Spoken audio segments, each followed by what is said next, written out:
Boom! There it is, ladies and gentlemen. Well, could you say that you went from construction to beauty? I know I can, but today's entrepreneur has a story to share with us on how she did it and did it really, really well. Let's get this one on the road. Here we go. Shut up and sit down. Look, a business can give you everything you want in life: prestige, wealth, freedom. It can also take everything away from you. This show is for those who are willing to take that risk. These are the real life stories of entrepreneurs. But before we start, I have one small favor to ask. Please leave a comment. It can be advice, critiques, tips, feedback, or share this with someone because your engagement is the most valuable and most powerful form of social currency. So thank you, and welcome to another episode of Business Bros. All right, ladies and gents, on today's episode, we're going to be talking about how to successfully navigate the world of entrepreneurship and the roofing industry. Our guest is a serial entrepreneur, philanthropist, mother of two, who's been leading a multi-million-dollar roofing business spanning 3 states for almost a decade. She's a Women's Entrepreneur VIP Award winner and recognized as one of the top roofing contractors in the Southeast. She'll be sharing her story and insight on how to empower more women to show their beauty and fierceness. So let's welcome to the show the roofing and beauty entrepreneur, Miss Nikki Corson. Now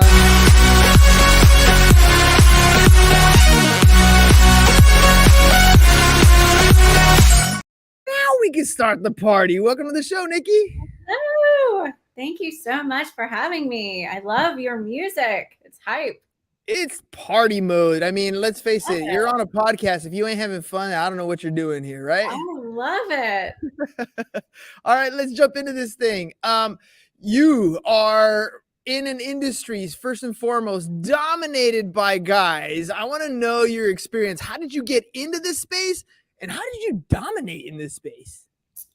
Well, I kind of worked my way in through the back, I guess. I started out in real estate and then started doing flips and property management and kind of got a lot of construction experience through that. And I've been an entrepreneur, I think, ever since I was born. So I've had multiple businesses throughout my life. I think it's just what I meant to do. I just live and breathe it. So, and I've done multiple different industries. For me, business is really about numbers. And if the numbers make sense, then I'm in. So yeah, I was actually helping run a marketing company when I came across this particular roofing company. So I didn't found this company that I essentially took over, but it was branded very well and looking to maybe leave the market. And I thought, wow, what a great branding history this company has, great reputation, et cetera. It'd be such a waste to let this great company, kind of just disappear. And so I ended up purchasing the assets of said company and I expanded it. It didn't all happen overnight, of course, but I did expand it into additional territories. I did go to school. I do carry the actual roofing license. So I'm a certified roofing contractor. And it's really just about numbers, like I said, and building the right team. When you are as expanded as we are, 3 different states, but running as one company, having a really solid team is everything. Without that, there's no way that I could do it. I'm one person. I can't be everywhere at the same time. So, just every single person that's in that company is super, super important, down to, beginning labor all the way up to my executive team, just being super selective. And I've had mentors myself. So I've learned how to hire. I've learned how to build a really strong, positive culture.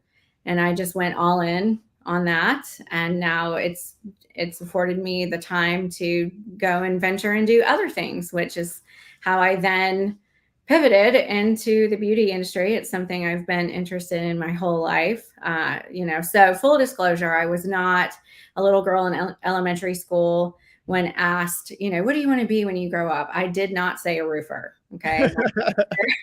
My answer was actually a princess. So, That's a good answer. yeah, it didn't work out. I didn't marry royalty. So, here I am being an entrepreneur instead, which I have to say is probably way more fun. So I got into lashes because I myself am a consumer, and I've been wearing falsies, as they're called, for about 15 years now. Definitely before it was mainstream. I probably looked like a weirdo when I first started wearing them because you just didn't see them as often. And but I just loved it. I have really thin hair. It's blonde, so like my eyebrows and my eyelashes you don't really see very well. They're not very prominent. So I loved having the lashes. I felt like I actually had lashes when I wore them.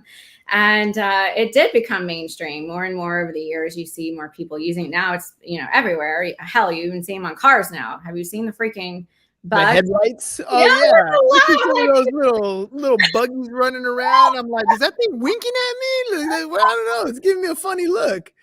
Yeah, they're super popular. And so I'm like, this is something I really love. And I know what works well on different eye shapes and what styles are in and look great. And no matter what you're doing, whether you're in the office, you're on stage, in a parade, what have you, and it's fun. So I know a lot about it. And I was like, I'm going to jump in because I really just love doing it.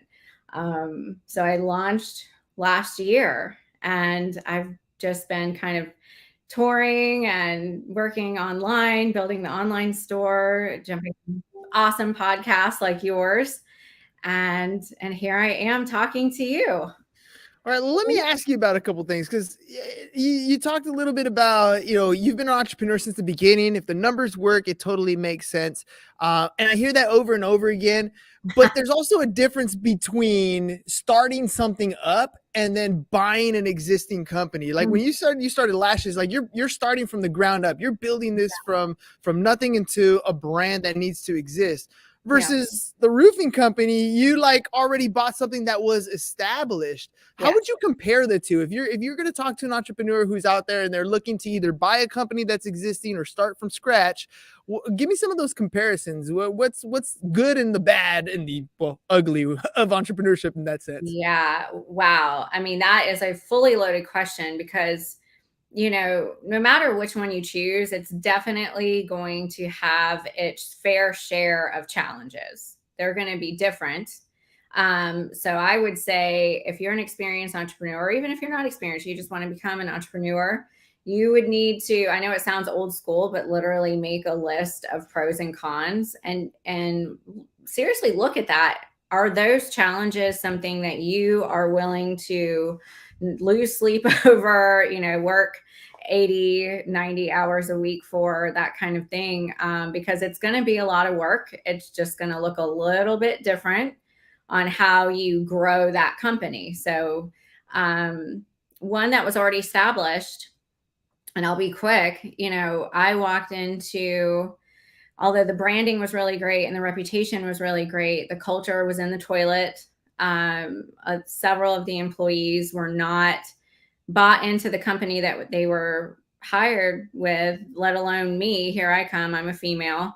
And, I had massive challenges. I used to joke I was the most hated person of 2014 because I came in, not with an iron fist by any means, because I love to laugh and have fun, and I'm very open-minded, and I believe in being good to people, but I also know how to not be taken advantage of, and I will be assertive when needed. And not everyone likes to hear the truth. So I had to make a lot of changes that were not welcomed. And I basically said, this is what's needed for the company to succeed in order for it to stay in business. These are the changes that we're going to need. I'm not coming in here because I want to create busy work or just change things to change them. Everything I do always has a purpose behind it. And I explain it too. I don't just say because I said so. And if it's not in alignment with what you want to do, then we can part ways. I'm totally fine with that. But you're either going to be all in or you can be all out. I can't have anybody, in between, because we have a mission, and we're all going to cross the finish line together. And if you can't make it, hey, no hard feelings. Like, I'm not for everybody, and that's okay. And then just the legalities of everything taking over. And there's a lot of questions, like, where's the other, people were used to dealing with the other owner, and I'm a woman. Hello. I definitely had my fair share of men going, hey, darling, where's your husband? And, all of that BS. But that has everything to say with their mindset. It didn't bother me. I just kind of laugh, and I'm like, well, sugar lips, it's just me. So you gotta have a comeback for them, right? These guys gotta be snarky. You gotta get it right back at them. Exactly. So you learned some stuff in running these teams, right? Some of it had to be, we got to remove the cancers because the culture has to change here. And some of it had to be, these are the new procedures and processes. Even though people don't like change, because I don't think it matters whether your change was looked at as a positive or negative. Any change, when the culture has to change like that, it's not going to be accepted by everybody. But you implemented a lot of this stuff, and then I'm assuming the culture changed for the better. So I'm going to ask, what happened after that, and what did you learn from that you're applying to the lashes business? So, I mean, it's well known, your team is vital to your success. And I have heard a lot of people especially lately, even going through COVID, that the workforce, it's changed. Everything's changed, and finding the right people is hard. And I never allow myself to anymore, because I had to learn to hire out of desperation. Sometimes you're just really short staffed and you just want to fill the spot. You want to get someone in there. I've plenty of times been, filling 4 or 5 different positions, and I'm only one person. And of course, let's be real, not everything is being done to the full extent, because I am only one person. I can't do it all. So of course you're like, I've got to get somebody else in here.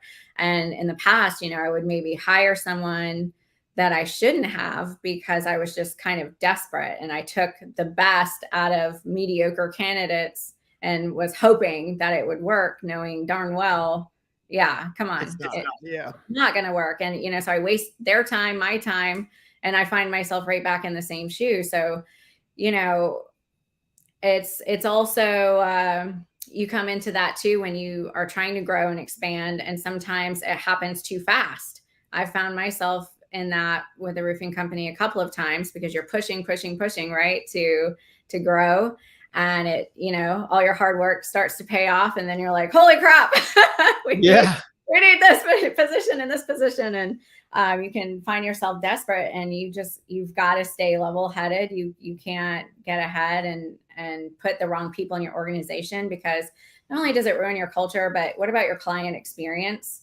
And then your reputation one bad apple can do so much damage to your company. And that's really the biggest thing that I'm taking, even though the 2 companies are not the same size. Prissy Nikki is a startup. But as I'm slowly bringing people on, I'm being super selective about it, because I think even more so, I'm growing it from the ground. It's my baby. I want to establish the brand, establish the reputation. I don't have that already. And even after you have it, you have to maintain it, right? You can bring in a bad apple later, and, heck, we've all done it. Like, oh, I've always gone to this place, but I don't know what's happened recently. The last couple of times I've gone there, the service is awful. I don't want to go back there anymore. Yep. So it could be, you could have a great run for a really long time, and then you put the wrong people in place, and boom, you're done if you don't watch it all. You definitely don't want that to happen. It's worse. It's bad enough if you do it. It's even worse if you bring on staff that does that for you. That's really, really bad. Let's talk about lashes, and let's talk about Prissy Nikki. So with a startup, oftentimes the biggest issue is nobody knows who you are, and you're going into a market that maybe is saturated or very competitive or whatever it is. You got to start to stand out somehow, some way, kind of like the lashes do individually on their own, right? What have you done to help grow that brand? What are some of the steps that you're taking to stand out against your competition? So it just like you're saying, you know, I mean, it's hard to break into a market, especially that's very saturated. And I feel like that's most markets, because the great thing about the internet is that we have so much access to information. And then the bad thing about the internet is that we have access to so much information. So everyone's fighting for attention, and you have to be very, very creative to be the one that's getting in front of people. It takes really educating yourself, because the algorithms change. And you know, I'm speaking about social media. That's the quickest, fastest way to get in front of people nowadays. But again, everybody's fighting for attention. So you know, unless you just naturally know the algorithms or how to market, how, you know, how to advertise, you have to learn. So that's what I've been doing and still doing. I don't think I'll ever stop, is just continuously learning about the world of marketing and social media, and what the tricks and the tips are. You know, I'm having to invest in that, in that education, because if you build it, they will come doesn't really exist, right? If they don't know about you, like you just said, no one is purchasing your products if they don't like you, if you don't have a good product. You know, there's all these things combined, but first and foremost, people have to even know you exist to try your products. So I've been heavily focusing on social media and learning all the things so that I too can, you know, fight for everyone's attention. And there's, you know, organic process to that, as well as ads. It really just depends on what your service or your product is. But, you know, for me, being in beauty, it is something that people will scroll and buy. On the roofing side, I don't lean heavy social media. I'm doing heavy SEO that works well, you know, for service, because people aren't necessarily going to scroll on Insta and purchase a $20,000 roof, you know, with a click, but they will buy, you know, a $20, $30 pair of lashes. So Yeah. it makes more sense that I do ads on social media, and then a light focus on SEO. But it is actually my main focus every day, as far as running Prissy Nikki, is all the social media stuff and constantly creating content. I would say that's like 90% of my time for Prissy Nikki right now is strategizing and creating and editing. And you're shaking your head like, so you get what I'm saying. I 100%. I mean, you're literally on a podcast that does exactly that. We're creating content for social media, and you got to learn all the types of tricks, right? Because this is a podcast. It's not going to get the same reach as maybe a 60-second clip that you're putting on Instagram, where they're like, "Ooh, that was a good point. I definitely want to check that out." And like, but how do you get to that point? You got to start with the long form. You got to create some of the short stuff. You got to have some scripts, some outlines. It takes all the time to just get the courage to stand behind the camera and do it. And then you got to edit it up and make it pretty. Like, there's a lot that goes into it. 90% of your time. Yeah, that sounds about right.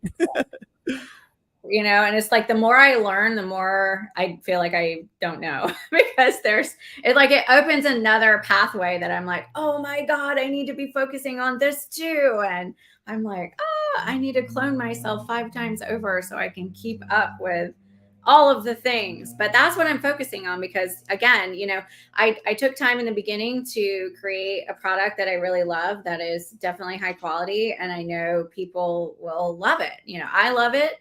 I wear it all the time because I love it. I know other people will love it too.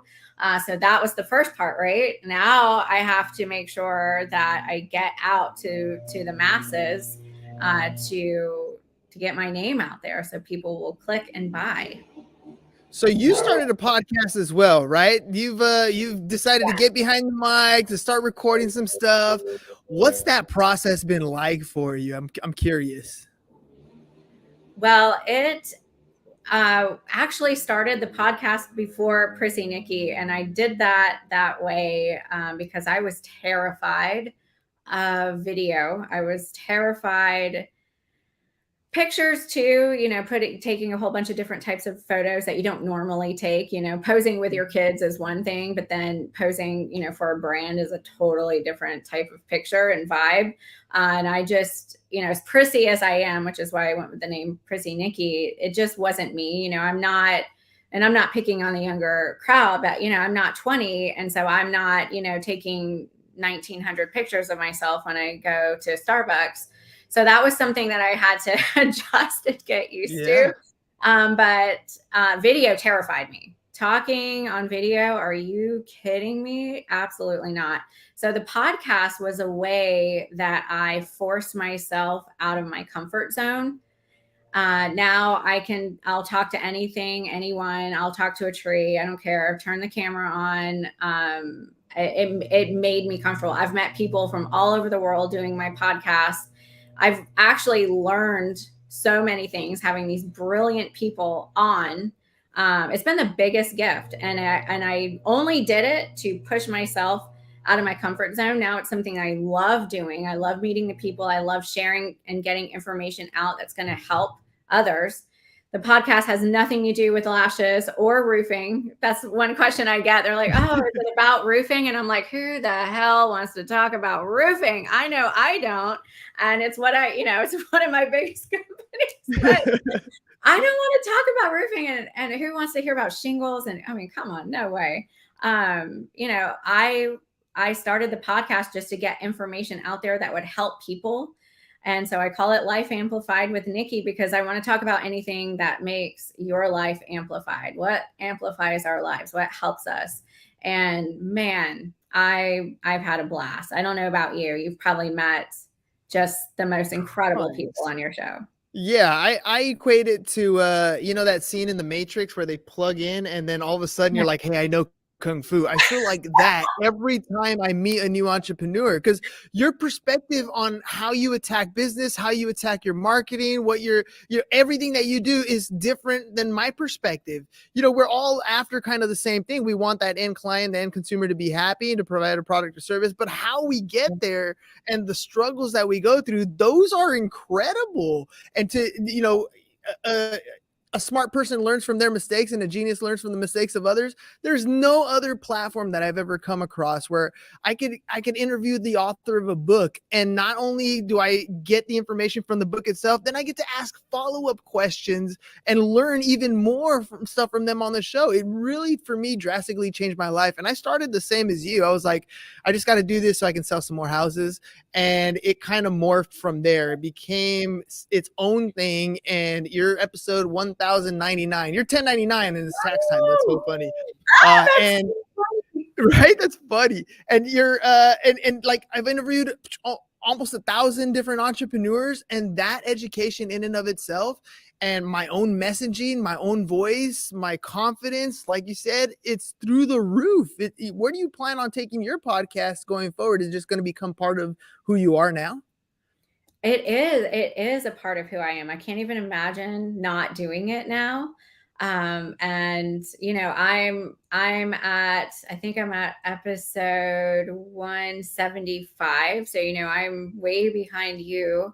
And I've already just had such an incredible time. And like you said, it's been really life-changing. And if it's been life-changing for me, I know it will be life-changing for other people as well. So why stop? It's something that helps others. And I'm excited to see where the next chapter goes. I'm a super open-minded person, and I just put good out there, and what comes back to me, I will roll with. And it's just about being the best person I can be. And if I get to help other people along the way, I think I'm winning as a human. I at least feel good about myself. Oh yeah, 100%. Plus the tribe that comes out of there, right? These are the people that really get to know you. One of the coolest experiences I had, I'm at Starbucks and I order my drink, and then somebody's like, hey, are you the business bro? And I was like, yeah. She goes, I recognized your voice. I was like, that is weird, but that was cool, right?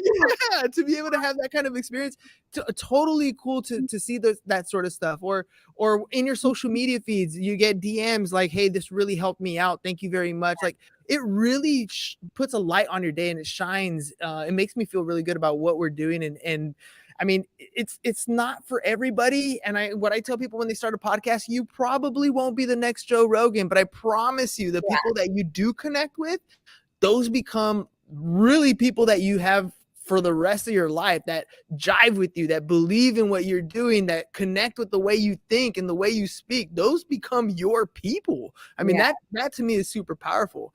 Tell me about Prissy Nikki. You're a year in. Where are you today? Where do you plan on being here in the next couple of years? So I am adding additional products to the eyelash line. So I'm adding some colors. We're going to get very vibrant with it. And I'm just picturing, Mardi Gras vibes and even summertime vibes. There's lots of festivals and activities that go on that people want to get super festive for. So I'm here for it. I love it.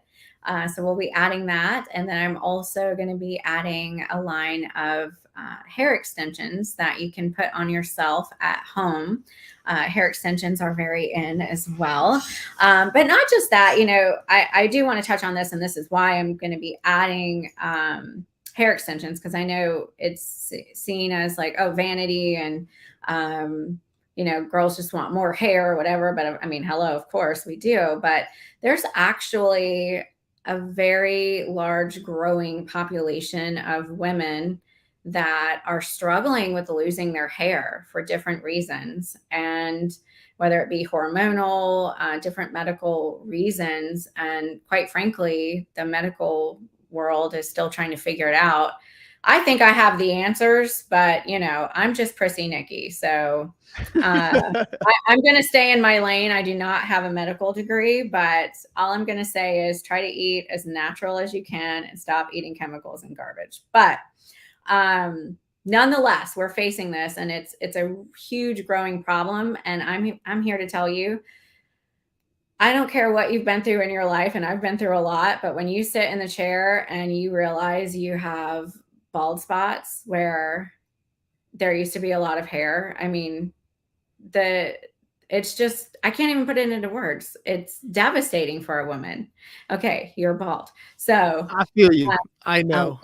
I'll make a special hair piece just for you. No, but for women that wear their hair long, like guys wear their hair typically really short, but I would imagine a guy that had long hair like mine his whole life and then started losing his hair, it probably would be very traumatic, right? Because you're used to seeing a lot of hair. And I don't know, it's part of our identity. So, think about how much we lost our shit when Britney Spears shaved her head. I mean, she had all this hair. Yeah, you're right. And I mean, that was a major statement. I mean, yes, that was a little crazy, right? But that was also a major statement, because cutting all your hair off, or just how traumatic it is for people that are going through chemo. And I mean, it is a part of us. So I'm adding that. It's not just going to be, what you're seeing on social media or anything like that now. It's going to be more targeted for women that are suffering from this hair loss so they can feel confident again. I mean, my tagline is be beautiful and fierce. So for me, this is something that I'm going to be very, very happy and passionate about adding. I love that. My wife always talks about something similar. My mother-in-law had cancer early on. She's had problems, regrowing hair as well. They do like laser treatments, all kinds of different stuff to try to get it back. And at the end of the day, I mean, I pick on her all the time. She's like, I gotta put his makeup. I was like, babe, you look beautiful, just natural the way you are. But a woman needs to, they mostly do it not for the guys. They do it for themselves. They do it to feel beautiful and to have that confidence to step out in the world and say, I look beautiful. I can take on this, whatever challenge they're facing in that particular day. And like, it's something as simple as eyelashes, something as simple as hair extensions. It's not simple in the mind of a woman. It's powerful, and you're bringing that to them in a way that I don't think guys will ever understand ever. It's a completely different ball game. But I know when my wife, for example, she will tell me we haven't gone out in a while. And what she's really saying is, you haven't taken me somewhere where I was able to get dolled up, put on a nice dress, throw on some jewelry. Because I'm like, yeah, we went out the other day. Didn't we go to Chuck E. Cheese or something like that? Right? Like totally different mindsets. Oh my God. Totally different. Yeah, totally different. But you're giving these women the power to feel confident. I commend you for that. So if people want to reach out to you, if they want to hear about your podcast, they want to order their lashes or the hair extensions that'll be coming here soon, how can they do that? So I am on social media, the Prissy Nikki, and my website is prissynikki.com. Boom, prissynikki.com. What are they going to find when they get there? So my social, I like to keep it entertaining. So I like to think that I'm very funny. So I have lots of jokes and memes and just little stories that I think are super hilarious. Maybe not everyone agrees, but I think I'm funny. But I also have a lot of information on eyelashes and even just cultures and self-love. I talk a lot about self-love. And the website obviously is going to have the podcast and the actual products for purchase. So you can reach me either way, whatever your interests are. If you want to learn more about self-love and great humor, social media is great. Or if you're interested in the products, the website is awesome as well. That's what I'm talking about. Like, I wish my wife would make her stuff a little more public, because she is so funny. She doesn't think she is, but she does it for her like 12 friends on like Snapchat. And I'm like, dude, you need to share this stuff. You know how many people would laugh at it? Your sense of humor you can connect with so many people just being who you are. And I'm sure that's what we get to see when we go to your social media, when we hear you on your podcast. It's you. It's genuinely who you are, and you get to share that with the world. So ladies and gents, one more time, the Prissy Nikki on social media at the Prissy Nikki, and then website's the same thing, www.prissynikki.com. Make sure you guys check it out. Nikki, thank you very much for coming on the show. I got one more question. You got a podcast. You've been on a few podcasts now yourself. What was your experience like on the Business Bros? I have to say, and I'm not just saying this to fluff you up, but I love your vibe. I love your energy. And this is definitely my favorite that I've been on. Yes. For sure. That's what definitely. I'm talking about. I love it. Well, thank you very much for coming on the show. Ladies and gentlemen, this is it. I mean, I'm telling you, guys fellas, you want to impress your lady? Share this with them. Show them that, look, eyelashes. I noticed that you put eyelashes on too, and you look so beautiful. Look, try these ones on. I think they're going to be great. You never know. Prissy Nikki might connect with your wife, and then she'll be so happy you made that introduction. Just throwing it out there, guys. Some points there. Nikki, thank you very much for coming on the program today. Ladies and gentlemen, we'll catch you guys on the next one. Peace. And we're out. It's over. Go home. Is your business in need of marketing? Try starting a podcast. But not just any podcast. Podcast like a pro. We can show you how to take your business from being invisible to becoming a brand people trust.